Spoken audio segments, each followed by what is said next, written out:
राहुल्या, आपण किती निवांत आयुष्य जगतो ना.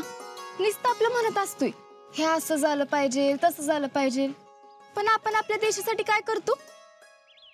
काच तर नाही, साधं नियम बी पाळता येत नाही आपल्याला. होय की. सगळं आपल्या सोयीनं झालं पाहिजे. मला काय वाटतं माहितीये, प्रत्येक माणसाने इथं एकदा तरी यावं आणि हे सगळं डोळं भरून बघावं. एका सामान्य माणसाचं फौजी होणं ही एक वेगळीच प्रोसेस आहे. हे सगळं बघून किमान नियम तरी पाळले ना तरी लई झालं असं म्हणता येईल. शीतल, तू सेम माझ्यासारखं बोलायला लागलीस आता. मग एका फौजीची होणारी बायको आहे मी आणि त्याचा मला अभिमान आहे.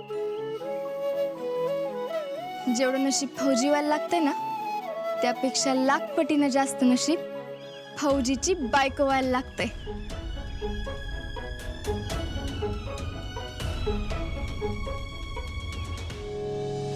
ए अक्षा, बॅनर कसा आहे?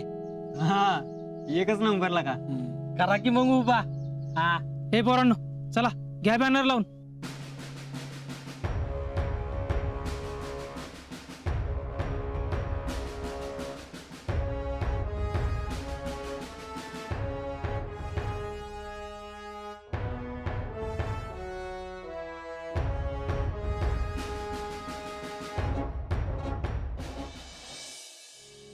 नीलम काकी, काय ग यास्मिन?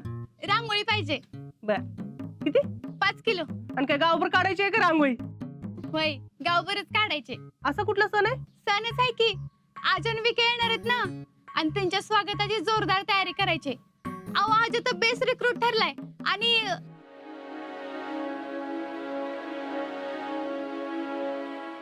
बर, अजून काय पाहिजे? नाही काय नाही. सगळी काढणार आहे का रांगोळी? होय, गावाच्या वेशीपासून त्या अजिंक्यच्या आणि विक्याच्या घरापर्यंत. कधी येणार आहेत ते? येतील तासाभरात. शितलीचा फोन झाला का? मेने की आता पण काही लागलंच नाही. 2 तास झालं निघून. बर, ठीक आहे.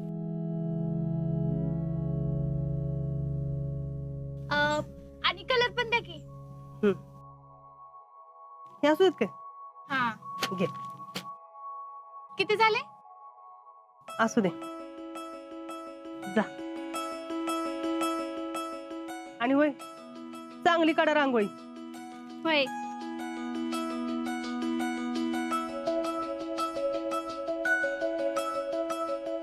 काय गे अस्मिन, स्वागताची जोरदार तयारी चाललेली दिसते. होय, ही काय रांगोळीच घ्यायला आलेली तुमच्या दुकानात. अगं सुमनला पण घेऊन जा की, ती पण लय भारी काढते रांगोळी. हा. काय?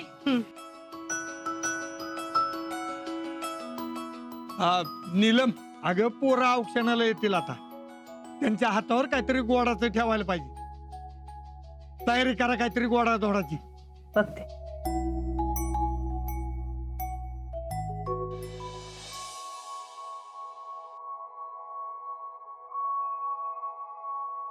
अरे जम्या, किती वेळ? हा, रफिकचा फोन आला होता, जम्याला जिलबी घेऊन पाठवलं म्हणून. म्हणलं येतोस ना काय माहित, नाहीतर आभा कावलं असतं. न येऊन कुणाला सांगतो बाबा? हे बघ, टेबल लावलाय, येणाऱ्या जाणाऱ्या प्रत्येकाला जिलबी दे. एसटी आली तर एसटी चढून सगळ्यांना दे. सातारपर्यंत कळलं पाहिजे चांदवडीची पोरं फौजी झाल्यात. हा, कळलं कळलं, जा तू. मला सांगतोय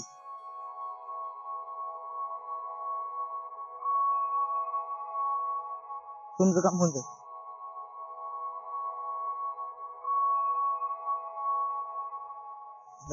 जमीर, इकडे काय करतोय?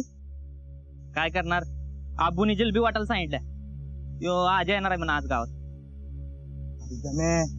भैयांना जर कळालं ना तर तुडवत्याल. आणि आमच्या आब्बूंना जर कळलं ना, आब्बू मला तुडवत्याल.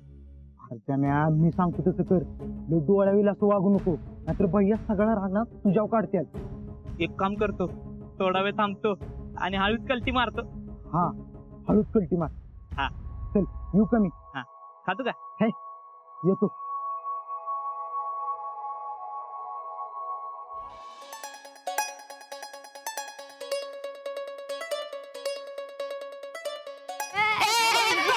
अरे पोरांनो, तिकडे जाऊन असं जावा की, इथं रांगोळी खराब करशील. अहो फौजी येणार आहेत फौजी. माहिती आहे आम्हाला, म्हणूनच आम्ही रांगोळी काढायला लागलो. जा गावातून सगळ्यांना सांगा जाऊ. पळा.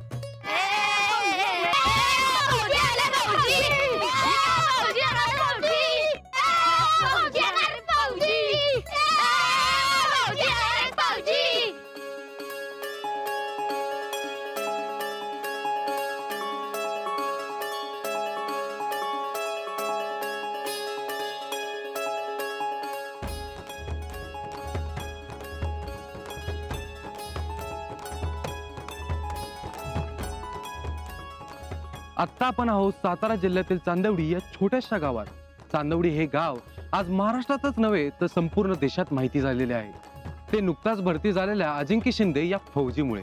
मराठा लाईट इन्फंट्री बेळगाव मधून आर्मी ट्रेनिंग पूर्ण झालेला अजिंक्य शिंदे बेस्ट रिक्रूट सुद्धा ठरलेला आहे. अजिंक्य शिंदे सोबतच या गावातील आणखीन एक तरुण म्हणजेच विक्रम राहुल हा सुद्धा आर्मीत भरती झालेला आहे. या गावातील लोकांच्या भावना काय आहेत हे आपण पाहूया.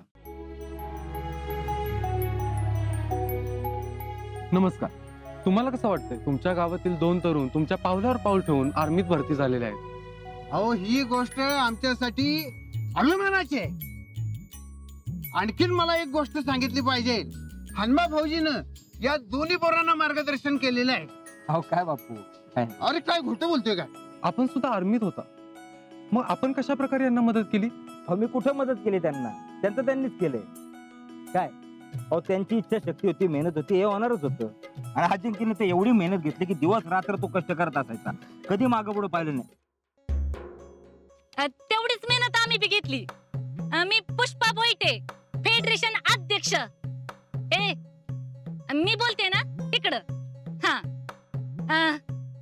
अजिंक्यची मामी. खरं तर अजिंक्यने भारतीय सैन्यात जावं ना हे माझं स्वप्न होतं.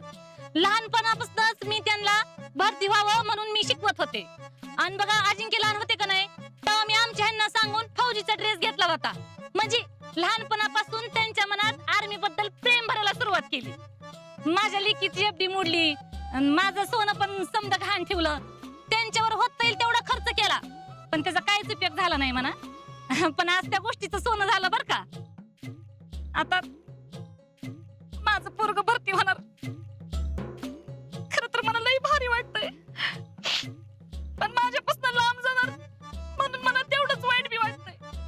देशासाठी मी एवढं बलिदान द्यायलाच पाहिजे का नाही? असू दे असू दे. हा आली गाडी.